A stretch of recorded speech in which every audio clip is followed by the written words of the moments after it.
amazing stories from the past to present, along with all of our guest secrets to the future. That's the Fenton Perspective every Monday evening right here from 8 to 10 p.m. Eastern Time, only on Revolution Radio. Oh, and you don't need to expect us.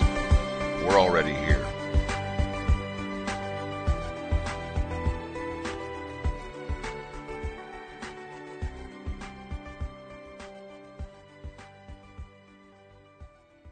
These guys are hammers, and to hammers everything looks like nails. I heard that. You were meant to. So you see something that's important, you call it out, and we'll make it happen. Okay. Mother Nature is a serial killer. No one's better, more creative.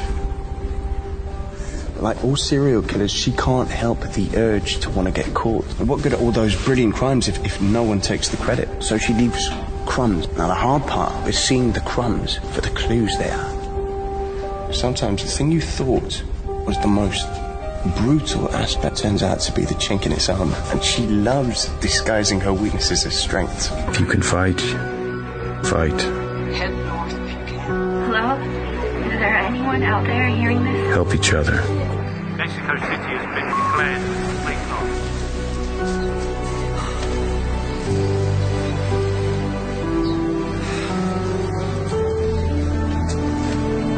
Be prepared for anything.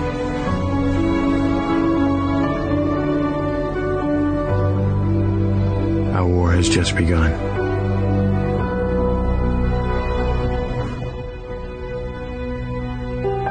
We are the hammers, and we are the nails. The world stands upon the precipice of total insanity, and we need you, and we hope you need us, bringing information, news, and as much truth as we can eke out before Mother Nature turns us to crumbs. Revolution Radio, freedomslips.com, working to become millions of voices singing in unison to bring the sanity back home.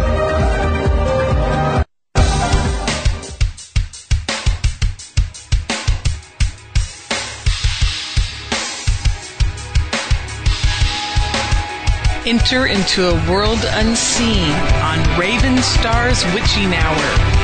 You will encounter eclectic topics from the realm of spirit brought into our matrix of truth. With your host, the Solaris Blue Raven. Solaris will bring you an array of unique guests covering topics from ghostly spirits to amazing anomalies, covert technology, UFOs, and shadowy global events. And that's right here at Revolution Radio, freedomslips.com, Saturdays midnight till 2 a.m. Eastern Time. Revolution Radio, where information never sleeps. Let the magic rise.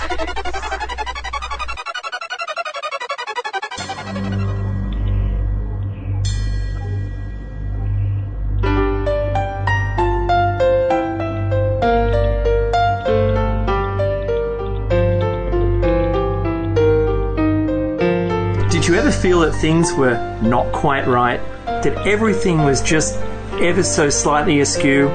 Do you have, to paraphrase Morpheus, a splinter in your mind?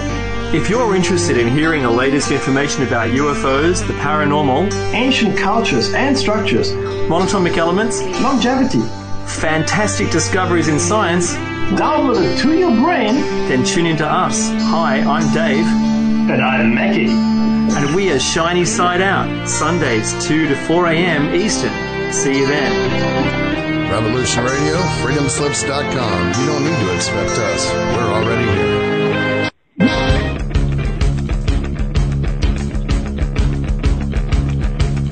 Revolution Radio.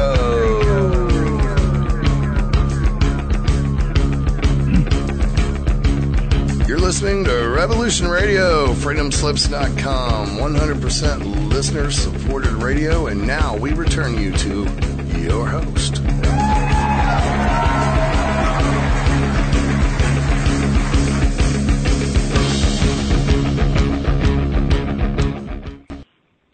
Hello, everyone. Welcome to Talk Now Radio, listener-supported radio, where no topic is taboo. And we're brought to you by Revolution Radio, also listener-supported radio, where information never sleeps. And joining me today is going to be Tom Burnette, and Rob Riggs, and we're going to be discussing a film they have come out, and I believe it's also in a book now, and they can correct me if I'm wrong on that, talking about Bigfoot, myths and other things, truths about, facts about Bigfoot, and I kind of almost stuck my foot in my mouth on that one, but I'm going to let them stick their foot in their mouth instead of me doing it. Tom, Rob, how y'all doing today? Hey, I'm doing great. No movie, by the way, just a book. Okay, just a book. I think I got the idea from about a movie from your website. I think it's what, Bigfoot Picture or something like that. Oh yeah, that's our website. Yeah. So the title of the website kind of made me think a movie, and that's where I think I got the idea from. In other words. Okay. Yeah. Okay, so why don't you two tell everybody real quick, like, or one of y'all can select to start, maybe Tom, I guess, exactly what got y'all interested in writing about this book? Well, I inherited roughly some family property basically next to Pisgah National Forest, about 5 miles from the Blue Ridge Parkway. And about 25 years ago, I was looking for a place to build a house. And I was not one of these people who was looking for a Bigfoot. I was looking on my family property. It was a real rough area. I'd walk way up on a ridge, and actually I was making a lot of noise. I had straightened up an old property boundary, and I'd been there about 2 hours. I was making a lot of racket, and at the time I had a .25 caliber pistol in my back pocket. Back in those days, I used to, everywhere I went, I was loaded. I was locked, loaded, and ready. Why, I don't know. It's just, I'm like Texas people. I'm a redneck. I grew up in North Carolina and South Georgia. And one thing that I admire about Texans is that they're probably the only people in the world who have stepped in about as much cow shit as I have. They're cowboys, they're country people. They know how to make a living. Y'all have produced some of the best presidents in the world. And President Johnson was one, and you got the Bushes, and I admire the Bushes. As a matter of fact, I still wish George Bush Jr. was president. Hopefully I'll put a smile on some of you rednecks' faces. But we're not going to get into politics so much. But anyway, I was looking for a place to build a house, and I was high up on a ridge and had been making a lot of noise moving rocks, and I heard running coming through the woods, and running stopped right up behind a big oak tree where I was at, and something started throwing berries and rocks at me. And I was thinking, what in God's name is going on? And so I mustered the courage to stand up. I stood up, and I put the pistol in my back pocket just to make sure it was still there. And it was a .25 caliber shooting, long-range .22s. And I knew I didn't have much of a gun in my pocket. But I looked up and saw a head that was anywhere from 12 to, I'm estimating the size of the forehead, anywhere from 12 to approximately 15 inches across. And I looked into its eyes, and the eyes were as black as tar. It's like I didn't see any pupils, I didn't see anything. I just looked in its eyes, and it kept. I started talking. I said, "Something's wrong here. Something ain't right. These things ain't supposed to be here. What in the hell is going on?" So I started talking to him, and it seemed like the more I talked, the more the rock throwing got worse, and so I finally came up with the courage. I said, okay, I'll leave now. I'm sorry I disturbed your place. And I stood up and took a couple of steps to my left and backwards and started walking back in the direction of the lower end of my property. And as I did, I tried not to show any fear, but my back was to the creature.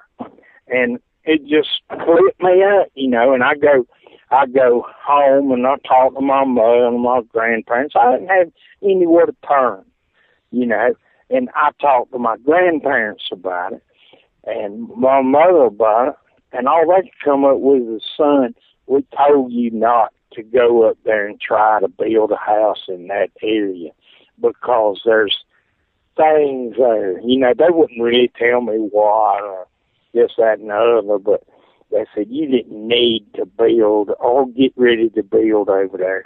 So I didn't have nobody to talk to about it. You know, I was about ready to go see a psychiatrist. You know, these kind of things are supposed to be black and white. You know, they're not here. They're not supposed to be on this earth. And but I had seen one face to face. So what I did, as I eventually framed up my house in the area, I started sleeping in it. At nighttime, these things were peeping in their damn windows at me. And it scared the shit out of me. I went and bought an old assassin's rifle because I was thinking it was going to come in the house and get me. So I bought I didn't have a lot of money at the time. I bought it was a 303. It was basically an old assassin's rifle used in the Boers War. And at night I'd lay underneath it with it loaded, with one in the chamber. And some nights I'd lay there and just cry and shake all night long because the damn things were looking in the window. And I said, if this EMF comes in the house on me, I'm gonna send it to see Jesus, you know. And that was my mindset. But thank God it never did. So I had a change of heart. I said, I'm going to start feeding. I'm going to put food out for it. So I started putting food out for it, which I did. And soon enough, next thing I knew, they were piling up acorns and berries and frogs and stuff out of the woods. They were bringing me gifts like they were trying to feed me. And I'm a redneck. I still heat my house the old-fashioned way, get out with a chainsaw and cut firewood, and they'd see me doing that, and then first thing you know, they're piling up firewood in my yard. So I knew I was dealing with something that had an extreme amount of intelligence, and that's how I got involved in it. And I started putting out cameras, and before I knew it, I was getting pictures, not real good pictures, but vague pictures. And we actually have a photograph of one in our book and on our website. Our website is called Bigfoot, the Big Picture. And if you take that picture and put it, you can separate it and put it on the internet. You can see every detail in it. You can see its face. You can see its genitals. You can see its tallywhacker. This thing has got a tallywhacker. You ever heard of Rasputin, that Russian peasant that died, and his tallywhacker was so long they cut it off and put it in a damn bottle of formaldehyde? WTMI. It's on the internet. If you want to look at it, it looks like a cobra. And this thing had a tallywhacker that the only other Texan that I'm aware of that had genitals and something like that hung between his legs was Lyndon B. Johnson. Tom. Yes. I want to give you a quick reminder. We never know when kids are going to tune in and hear the show, and you wouldn't want to be saying things you wouldn't want your kids to hear on the show. Well, that's as far as I'm going to go with that. Okay, thank you. All righty, and I'm aware you wasn't aware of the fact that we get audiences of all ages in there, so yeah, that's all. I better mention it since you didn't know. Okay, now, I got to tell you, Tom, after listening to what you was telling me, I was just telling everybody in this chat room before the show started about another guy I knew named Tom was up here in right here in Texas, up there close to Austin. Navasota is what I'm trying to think of. He also had a big property, and he was making friends with Bigfoot. He said he had his own blog talk radio show he's hosted for a while, talking about it. And I don't think I've seen him over there lately, but his story is very similar to yours, actually. Well, that's interesting. What's his last name? Do you recall? No, I don't. I keep wondering if it was also Burnette, because I thought it was something similar, but I might be mixed up about the last name. Well, it wasn't. As far as I know, it wasn't a Burnette, but you know there could be more Burnettes in Texas. Who knows? Well, it's a fairly common name, but it's kind of interesting. You two had a similar experience. But the question I want to come up with next is, Rob, how did he lasso you into this book with him? Well, what got me interested in Bigfoot research, Royce, is that I grew up in a little town called Sour Lake. It's not too far from Houston, actually. And it's in Hardin County, and it's surrounded by the big thicket, and which is now over 100,000 acres of which is in a national preserve. And I grew up in that area, and when I was about 7 years old, and this would have been in the about 1952, the county newspaper, which is located in Kuntz, started running some articles about what they called the Big Thicket Wild Man. And what was happening is that people around Hardin County, around Kuntz and Sour Lake and Saratoga, had been having sightings of what was described as a wild, hairy, naked wild man. And people didn't have any word for it. That was just the name that came to mind. It looked like a big man that was covered with hair. And some people said it was ape-like. Well, of course, those stories fascinated me as a kid, but nothing much developed from them. I know the sheriff's department did investigate several of the sightings, and they did find large footprints, barefoot prints. I pretty much forgot about the sightings until years later. I was in Austin, and I was reading the work of one of the pioneers of paranormal investigative writing in this country, Mr. John Keel. You're probably familiar with him. Yes, I am. And he was postulating that the UFOs and mystery creature sightings and so on cluster in specific areas. And he cited some instances around the country, and he thinks that there is some intelligence behind them, but what they do is they manipulate energy fields. And one of the things associated with UFOs and lights are what he calls big hairy monsters, and which sounded basically like a Bigfoot. Well, I realized after reading Mr. Keel that we had the same situation down in Hardin County, because not only did people see a big hairy wild man, they saw these weird lights. And I don't know if you heard of this. You're from Houston, you may have, but there's a place near Saratoga, Texas, called the Ghost Light Road, or the Ghost Road. And people have been seeing these strange balls of light there for many years. And so I realized that the same association existed in Hardin County. So I got interested in it. But then years later, I ended up working at that same newspaper that had made those reports when I was a kid. And I was curious whether people were still seeing. I knew they were still seeing the ghost light, because that was people going out there all the time looking for it. But I was interested in knowing if anybody was still seeing anything like a wild man.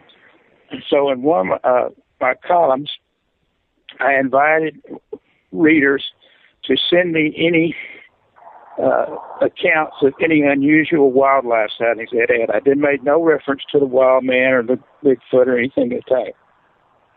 And it was just in a couple of days, I got a phone call from a lady, and she started telling me about how she had gone to the Ghost Road with her boyfriend, and which is a common pastime in Hardin County. People go out there at night and wait and see if the ghost light shows up. They're sitting there in their pickup, and an ape, what she called an ape, jumped on the hood of their pickup. It was menacing, looking through the windshield and howling at them. A dude happened to have his deer rifle with him and pulled it down and shot the thing right through the windshield. And it ran off howling into the woods, and she said it left a big scratch on the hood of their truck. Well, that was pretty much what I was suspecting might be happening, that it was the wild man was still being seen, but I hadn't expected to actually been seen on the actual location where the ghost lights occur, Bragg Road. So there, the association with the ghost lights was very strong. And so that got me started, Royce. And ever since then, this was about 30 years ago, I have been collecting stories from people down here in Hardin County. I've got a little reputation. Some people have contacted me. I've had 2 books published, and I've gotten amazing stories. And that's basically what goes in our book.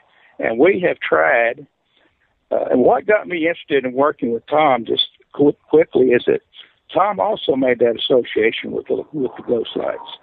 And at that time, he was the only other Bigfoot investigator I knew of who was actively pursuing that angle, seeing what the cause and effect relationship was there. So we still been doing it all these years, and we decided to work together on this project so that we could compare 2 different areas of the country where the same thing was happening. And I've learned since then that there are quite a few hot spots where the same sequence of phenomena occur involving various forms of weird lights, UFOs, some which seem to be manned, creature sightings. You've probably heard of the Skinwalker Ranch. That's an example. I think everybody's seen Skinwalker Ranch. Well, interestingly enough, I had never heard that until about a couple of weeks ago, even though I've been in the same area of research.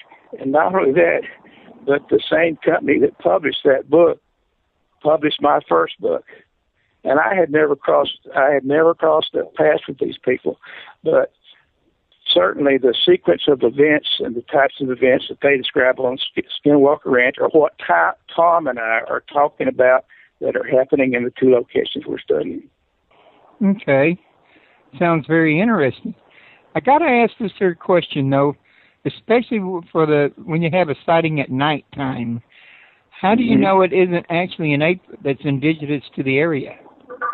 Well, no, that's a possibility, Royce, and it's one that Tom and I explore. But actually, we haven't really gone much into the UFO connection in our present book, but that's the first possibility we explore. When I had read Kill, I was pretty much convinced that Bigfoot was strictly a paranormal phenomenon, like a ghost or a phantom or something. But over the years, I got to meet a bunch of Bigfoot researchers in Texas, and I started seeing them bringing up a lot of strong evidence that looked to me like there was just the day-to-day activity, survival activities of a normal animal involved in a lot of this. And so I started thinking, like, well, maybe it is an undiscovered animal, but that it has some unusual properties. For how can it have remained hidden so long? How can it be so elusive? Maybe it has some capabilities that we're not aware of, and this is certainly what the Native Americans thought. Okay. Now, I'm gathering, if I understand everything correctly, since y'all made a link between ghost and Bigfoot, that both of you suspect that Bigfoot is an interdimensional creature? Well, Yeah, we're kind of leaning that way. Go ahead, Tom. Well, we know that where the Bigfoots are. I had a lady yesterday bring me a photograph. Her father-in-law lives kind of way out like I do, and he runs spy cameras like I do. I've got simple cameras, something kind of like a deer hunter would use. And this man does the same thing. And he captured, basically, it appears to be a white Bigfoot. It looks like a white Bigfoot. I have no way of knowing, but the ghost lights are all around it. And there's some other weird animals there as well in the photograph.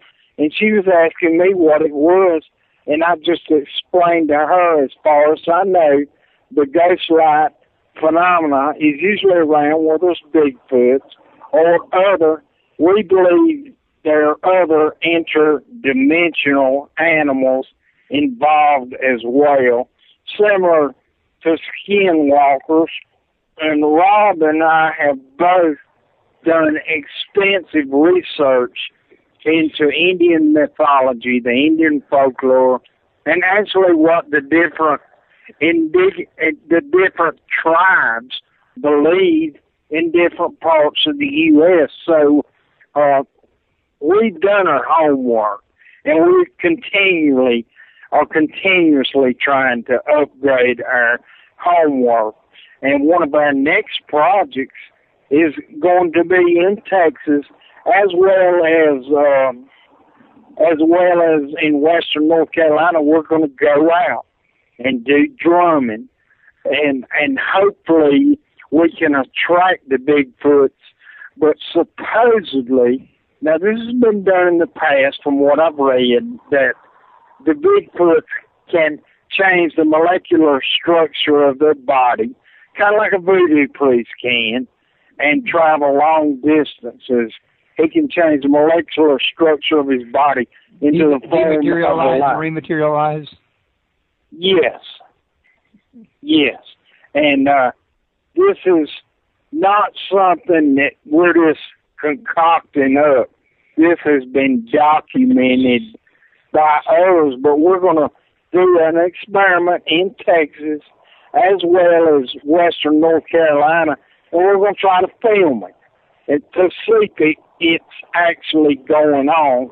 We think there's a possibility that we might be able to capture some of this on film, but we don't completely know what's going to happen. I know that I've had others come into my area who were supposedly experts when I first started this, and they were packing heat. They were packing these big 45s. They were wanting to shoot one of these damn things, and I didn't know it. And that night, they were beating on the back of my house at 3 and 4 o'clock in the morning.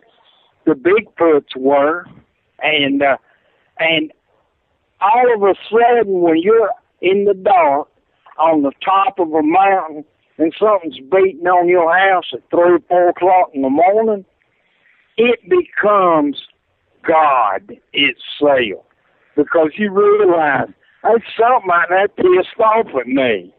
And so you realize that there's a lot more going on than you realize. And according to Indian mythology, which I believe a lot of their mythology and their stories, they said the Bigfoots were another strange tribe of Indians, human beings that look just exact. They look like apes, but how Neanderthal man looked like an ape. He did. And primitive man could just look at you and read you like a book. And Rob and I suspect that the Bigfoots had that same capability. I know from living on my property that they post guards.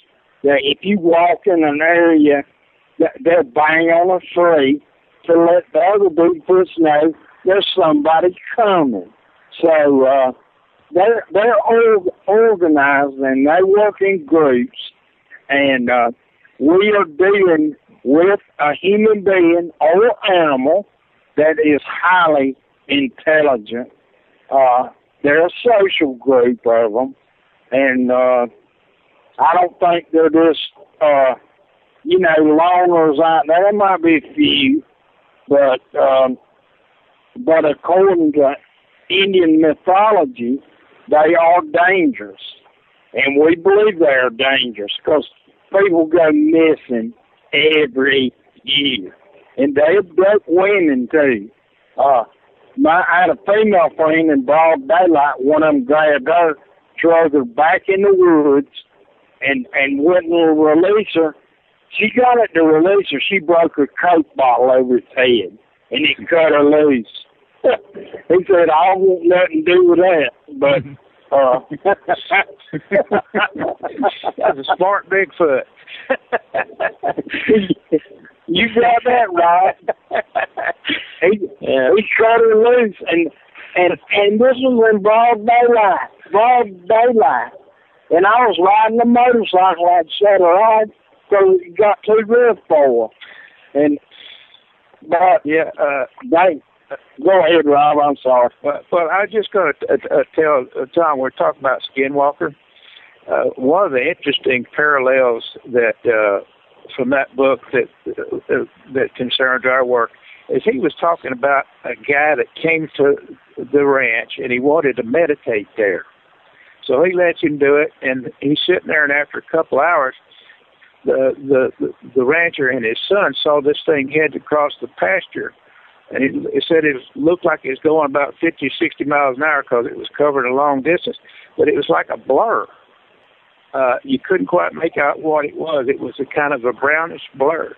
And then they saw that thing come right up to that meditator. It stops, and then it howls. Just this ungodly loud howling sound. And then it goes back.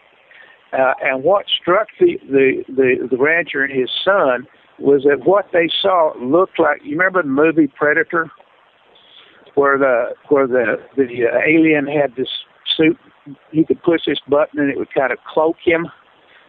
You could see kind of like a blur, but you couldn't make out what it was. They said it was like that, like a changeling suit. Yeah, and so I think, and they speculate that the Bigfoot has extraordinary camouflaging powers, and that's one of the things that Tom and I developed in our book, is that it could have extraordinary camouflaging powers, including what the Native Americans considered to be its sort of a hypnotic power, and that it can interact with perceivers' brainwaves, so to speak, and kind of scramble them, and so that it's able to. It's not literally invisible, but it camouflages it so it blends into its background so thoroughly as to be virtually invisible to someone that's not familiar with that environment. Well, have y'all made any connection between UFOs and Bigfoot? Well, yes and no. Go ahead, Tom. Yes, I have. I have seen. I'd say over the years I've seen 4 really good flying machines that I can't explain, and they appeared. I had one stop over my property, and they appear to be loading and unloading some kind of material. Now, this happened at nighttime. This wasn't broad daylight, I'm sorry. At nighttime, and I had been approached by several people who identified themselves as people working for the Air Force, and they were questioning me about, on different occasions. Usually I get a couple of questions, but Rob and I had discussed that we thought that there was a possibility that some of these people were men in black, people working for secretive government organizations. We're not sure, but I was quizzed and told that the Bigfoot, some of them, have been trained to mine bismuth, which is a radioactive element that occurs naturally in nature, and as it decays, the properties of it become uranium-235. Now, we know what uranium-235 is used for. It's used to build bombs. It's used to fuel nuclear-powered submarines, nuclear-powered ships, nuclear power in electric plants. So it is a very, very dangerous material. Are you still there? Yeah, I'm still here. I'm hearing a lot of static. I mean, a lot of beeping or something in my line. But I physically saw this going on. And what they were loading appeared to give off a very distinct glow. You know, and from what little I know, uranium has a glow. You can actually see it move from satellite systems in the U.S. because of it gives off a distinct kind of like, I don't know if it's a heat element or whatever, but it has a very distinctive pattern that is recognizable. And I have seen the ships come in. Now, I was told whether or not this is good information, is bad, I don't know. Rob and I do not claim to have any secret knowledge. We don't know anything. We make assumptions based on what our mind tells us. And but I had people tell me that the Bigfoots were surrendering this bismuth, or which I said was a radioactive element, uranium-235. They were actually surrendering it to advanced races. The races here that are here in the United States and all over the world, and we're doing a technology trade with them. Now, we don't get into this stuff in our books, but this could be a possibility for our next book, but we don't know. But it's the other day I was coming across a mountain. Everybody still there? Yep. Hello. The other day I was coming across a mountain, and I saw a huge flying machine like a UFO right in front of between two mountains. I was coming over the mountain from Asheville, and there was two military helicopters following. And I'm thinking, what in the hell is going on? You know, but my gut feeling was they were test flying something. I mean, that could have been, who the hell knows? They might have been chasing some aliens, fixing to blast them out of the damn sky. Go ahead. Well, let me ask y'all this here then. Do either of y'all happen to know if y'all were anywhere near latitude 33? I'm on latitude between 30 and 31. That's where I'm located. Dallas is 33. Okay. But now I'll tell you this: we're talking about ghost light locations. You can go around the globe, and many of these ghost light locations, and some of them are very well known, actually align on the 30th North parallel. And that would include the Marfa Lights in West Texas, the Bragg Light in East Texas. There's a light in Gonzales, Louisiana, one in Florida, and it goes out and through the Bermuda Triangle and then goes to Africa and actually goes through the Great Pyramid. This is all within 1 degree of variance on either side, 30 north. And then it goes to places in India and Japan, same thing, same phenomenon. There seems to be some kind of global alignment along that latitude and probably other latitudes and longitudes. Actually, that's the reason why I asked you. You see, here a few years back, I had an ex-CIA agent, Walter Bosley, on my show, and he had a book out called Latitude 33, Key to the Kingdom. And he had been studying King Arthur's Carousel, and it was either Disney World or Disneyland. And he found out that it was right there on 3 different ley lines at near latitude 33. And he believed that it was. He believes that anybody near, not necessarily on, but near latitude 33, will probably experience more paranormal activity, like that carousel. He believed that carousel was just drawing the paranormal activity in over there. So I was thinking that if y'all were seeing UFOs and ghosts and Bigfoot, and y'all was near latitude 33, that maybe latitude 33, anywhere that's along that line, kind of acts like a dimensional doorway, in other words. Well, I think I think that there are clusters where that happens. But you know, I had during one phase of my research, I actually had a team of physicists from Japan come and visit Bragg Road. Actually, I met them out in Marfa, and the Houston Chronicle flew us to Bragg Road, where he stayed a couple of days. And based on his research, he said that he thought that Texas was a very unusual area, and that based on his knowledge, that there were more people per capita had seen unusual light forms in Texas than anywhere he was aware of at the time. So yeah, there are definite alignments. Have you ever heard of the Becker-Hagen's planetary grid map, Royce? No, that one I missed. Well, you've heard of the planetary grid maps, the hypothesized by various people, where it shows lines of force like you're talking about. Well, on their map, there are a conjunction of 12 lines that meet in southeast Texas, right near the Bragg Road.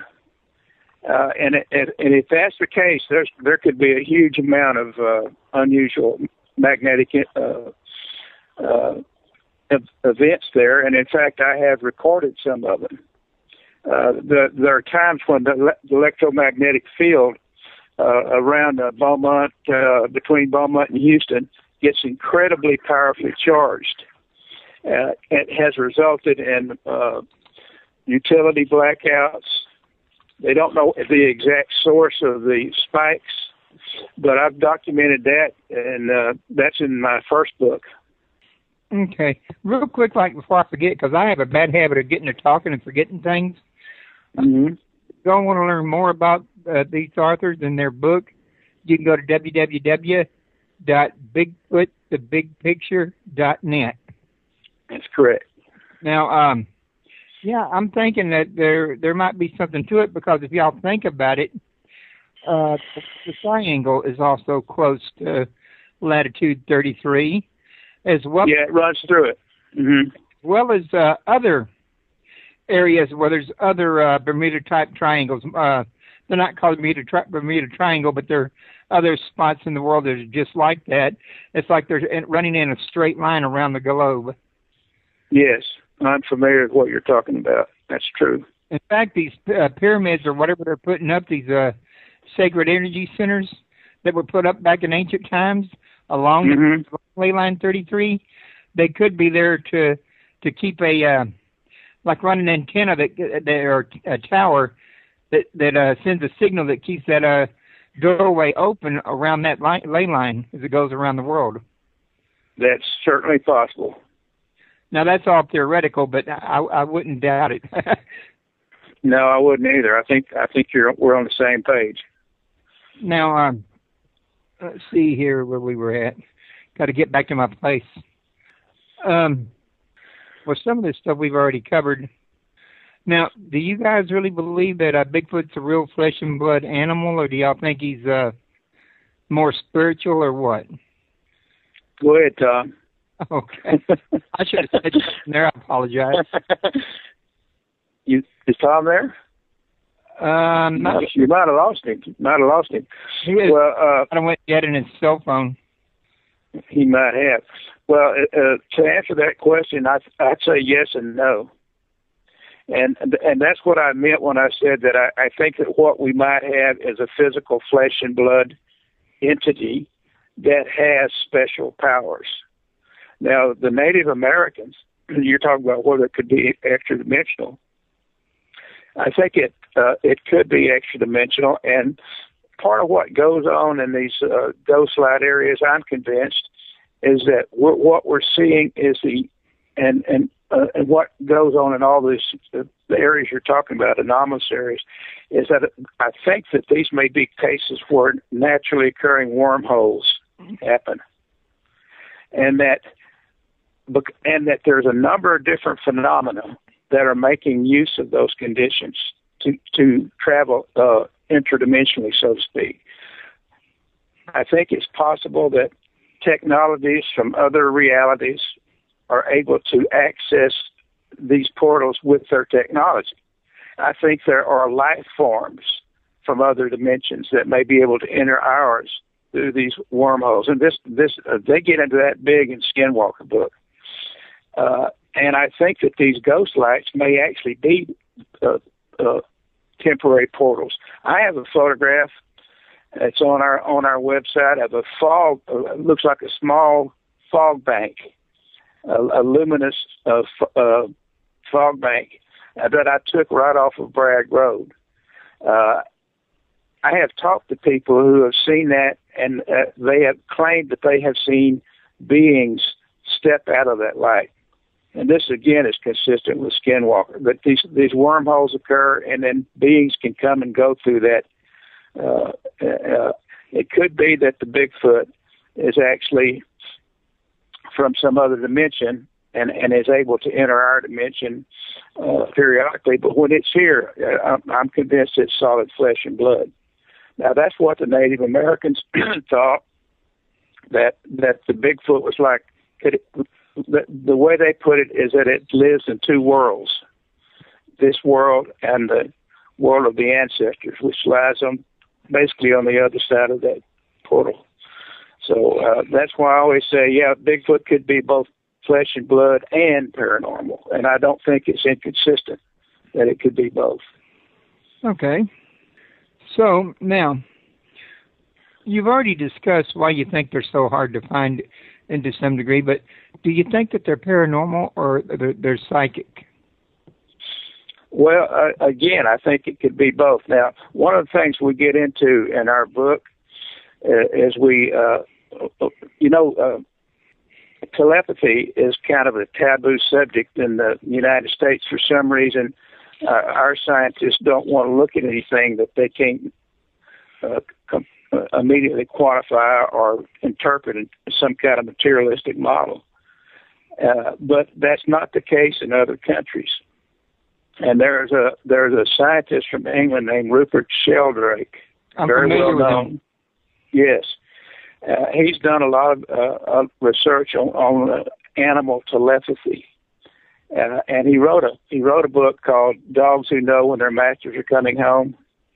And what it and they did experiments with dogs, and they would have their masters come home at different times of the day, where the dog couldn't just have discerned a pattern somewhere, and that dog would be waiting every time. It didn't matter how long the master was gone or when he came back or whatever. The dog was sensitive to it, and so he postulates from that actually what we call mind-to-mind, direct mind-to-mind communication or telepathy is probably the way animals actually communicate normally, and that human beings have that capacity, but we don't use it anymore because we have so many other forms of technological communications. And so basically, our sensitivity to that, and most people, has become atrophied. Now, you have some people who are sort of atavistic and have very strong psychic or sensitivity. But what I think is happening in the case of Bigfoot is that Bigfoot has retained that ability to communicate mind-to-mind telepathically. And it can link to our minds. Even though we may not be aware of it, it's able to do that. And I think that's how that aids it in its camouflaging process. He was mentioning Rupert Sheldrake. One of the things he had out was a book called The Sense of Being Stared At, which He got one of his, huh? Yeah, I've heard of that, yeah. Okay, let's say I have the book here. But, yeah, he kind of derives part of that from his work with the animals as well. And I can personally testify that when I was a kid, I had a cat, and every morning when I go to school and I come home, I would be told by my grandmother and my sister that cat seemed to always know when I was due to come home, because he'd go out and sit on that front porch and wait for me within the 5 minutes of the time I'd get there. Exactly. Almost and like a lot of people have had that experience. You know, Royce, I think one of the things about telepathy is that we tend to think in terms of telepathic communication with words or with thoughts. And what Sheldrake is speculating is that it's not so much thoughts that are picked up as intentionality by the animals. They can pick up you're visualizing something in your mind. They can pick up kind of your head pictures, and they can pick up your intentionality. And anybody who's been around pets for long realizes that. I mean, you probably have had a dog or something that if it met a new person, you could tell immediately what that dog's reaction to that person was. Okay. They just and I think that Bigfoot has similar abilities, and that has probably honed them to a degree that we can scarcely imagine. Now, I want to ask real quick, Mike, before we run out of time. Why do you think the photo on your website is, in fact, a Bigfoot? All right. Do you have it up? Are you looking at it? I'd rather not, because I tried to look at your site a minute ago and get the link off from it. Yeah. You had a background music recorder going, and that'll bleed through our show. No, okay. Well, there shouldn't be one on there. But here's the reason. Here's the reason we think it's a Bigfoot. First of all, when you immediately look at it, the first thought is, well, it's the rear end of a bear. But if you compare it to a picture of a rear end of a bear, the proportions are totally off. It's way more vertical. If this were the rear end of a bear, and it was standing on all fours, so that you're looking at it, the shoulder blades on this animal that we showed in our picture, based on where the camera was, how it was set up, the shoulders on that thing would be close to 4 feet off the ground. The average black bear in the Smoky Mountains on all fours at the shoulders is about 2.5 feet tall. So this thing is much, and we have some photographs on the page of a bear taken with the same camera from virtually the same distance, and you can see that the shapes of the backs are way different. Now, beyond all that, if you look closely at what would correspond to the head or the face of the animal, and we're saying this is a quadruped, ape-like animal, and he's on all fours, and you're looking straight at it. If you look closely, you'll see 2 eyebrows and 2 eyes. And bears don't have eyes in the back of their heads or the back of their shoulder blades. So we think that all kind of adds up. And as we're quick to admit, we could have a perfect picture, and it wouldn't prove that it was Bigfoot. Because let's face it, what can be done with photography nowadays? You can't really prove anything with a photograph. But we're saying that this photograph was taken by Tom with a stealth camera, and he swears he'll swear on a stack of Bibles and take a lie detector test that he did not doctor that photograph. And if you look closely, you will see that it has eyes and a eyebrow ridge that are visible. And then once you see that, then you can kind of see the outlines of its front legs. When we show it to people, I would say about 60% of the people that we show it to see the face immediately. The others don't. So, all right. We're not trying to prove anything with that photograph. Just to suggest that, hey, this is some kind of whatever this is not a bear. Okay. Well, listen, I think I'm not sure that a caller came in while you were on the deal, and I clicked at it to group, but he didn't show up. But just in case he's on the line, caller, are you there? Maybe I accidentally hung up on him, which is, I guess, for the best, since we're about to be ended with the music going to come in for break time. I want to let the listeners know, don't go away, don't touch that dial. We'll be right back after break time. We're going to be having Debbie Chestnut with us, and we're going to be discussing how to clear ghosts from your house. Is there anything last minute you want to add in before the music interrupts us? Well, I would just say this, that we have had correspondence from people who have read our book, who we're locating areas, two of which I've located in Texas, where the same range of phenomena is occurring. I have visited one of them, about to visit another one. One of them is near Austin. All righty. Well, with that, I'm going to thank you very much, and I'll be back in touch with you guys with the links to the archives. Oh, it's my pleasure. Thanks a lot, Royce. Thank you. Bye-bye. We'll be back, folks.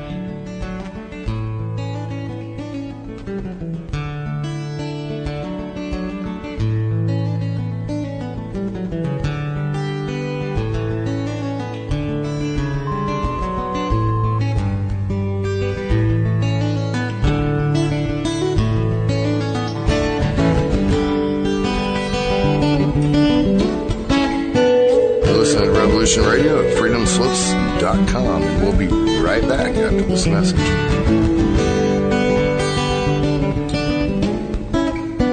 Hello, I'm Benjamin. And I'm Jasmine. We are inner tour guides with black belts in the art of self-awareness and how to live a passionate life. We love talking with you about what you have and what you want. More importantly, we want to explore with you how to bridge the gap between that wanting and bring it right back to the having. So what are your hopes, dreams, and desires? Is it money, love, success, health, wealth, or something even more specific? Let us guide you through the exciting adventure of turning what you want into what you have. Come join in the conversation on our show, The Inner Revolution. We look forward to exploring with you. The finder of lost children and missing persons. Monique Lassan. Surveillance, civil and criminal investigations. I investigate. No, I am the chosen one. Do not underestimate the power of good, and do not dismiss the strength of the child.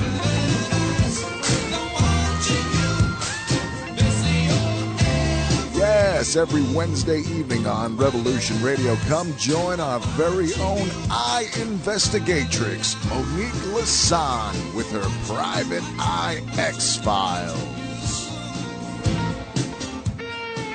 So you're the finder of lost children? Private Eye X-Files, every Wednesday from 10 to midnight Eastern, Studio B, on Revolution Radio at freedomslips.com. I realize it's very hard for you to take in. What is your destiny to find the golden child?